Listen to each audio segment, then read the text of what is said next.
রে শান্ত, সকাল করায় সন্ধ্যা হইতেছে, তুই অনয়ন হইয়া রইছস।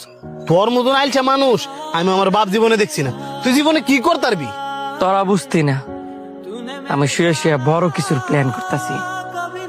বড় লোক হইতে গেলে শরীর খাড়ায় না, মাথার বুদ্ধি যথেষ্ট। তোরা খালি চায় চায় দেখবি আমি শুয়ে শুয়ে কেমনে সফলতার দিকে আগাই।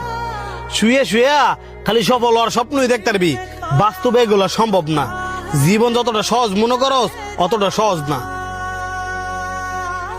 শুয়ে শুয়ে কেড়ে সফলতার মুখ দেখতে পারতাম না। বর্তমান যুগের ফলাফেনেরে দেখ, ঘরে বসে বসে কুড়ি কুড়ি টাকা ইনকাম করতেছে। তো আমি কেড়ে পারতাম না? তোরা হইছিস আদি গিল্লা, ওই আদিগালের যুগেই ফিরে রইছস। ওরে আমার এলন মাস্কের খালাতো ভাই, যারা ঘরে বই ইনকাম করে তারাও দিনে 12-14 ঘন্টা কম্পিউটারের সামনে বইয়া ব্রেন খাড়ায়া কিবোর্ড টিপতে টিপতে আঙ্গুল ক্ষয় বানা আলায়। ওই তোমার মতন খোলা আকাশের নিচে হইয়া স্বপ্ন দেয় না। শুন শান্ত, তোর একটা কথা কই, গাছের গোড়ায় পানি না দিলে যেমন ওই গাছ থেকে ফলের আশা করা যায় না, তেমনি প্রত্যেকটা মানুষের ক্ষেত্রে পরিশ্রম না করলে সফলতা অর্জন করা যায় না। এই যে তুই এনে শুয়ে শুয়া যে সময়টা নষ্ট করতেছস, ওই সময়টা যদি তুই পরিশ্রম করতি তাহলে তুই আজকে সফলতা দেয়া পাইতি। সানি একদম ঠিক কথা কইছে। শুয়ে শুয়ে কেবল একটা জিনিসই পাওয়া যায়। কি পাওয়া যাইব? কি পাওয়া যাইব? পিঠের ব্যথা আর অলসতা। টাকা এমনি এমনি আসে না, পরিশ্রম আর কষ্ট দিয়া টাকা টাইনা টাইনা আনা লাগে।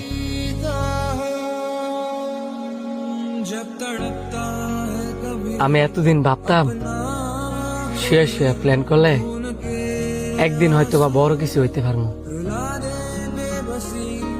কিন্তু তোরা ঠিকই কইছস। আমি শুয়ে শুয়ে প্ল্যান করলে ফিট ব্যথা আর অলসতা ছাড়া পৃথিবীর কোনো কিছু অর্জন করতে পারতাম না।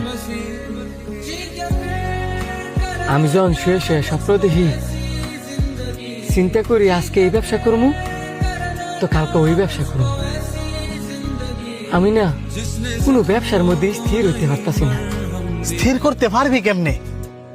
কারণ শুয়ে শুয়ে স্বপ্ন দেখা যায় ঠিকই, এটারে বাস্তবায়ন করতে হইলে বিছানা থেকে উঠা দাঁড়াইতে হয়।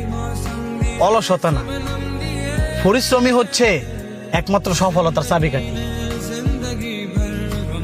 তুই ঠিক কইছিস বন্ধু, আমি শুয়ে শুয়ে স্বপ্ন না দেখিয়া এখন থেকে কঠোর পরিশ্রম করবো।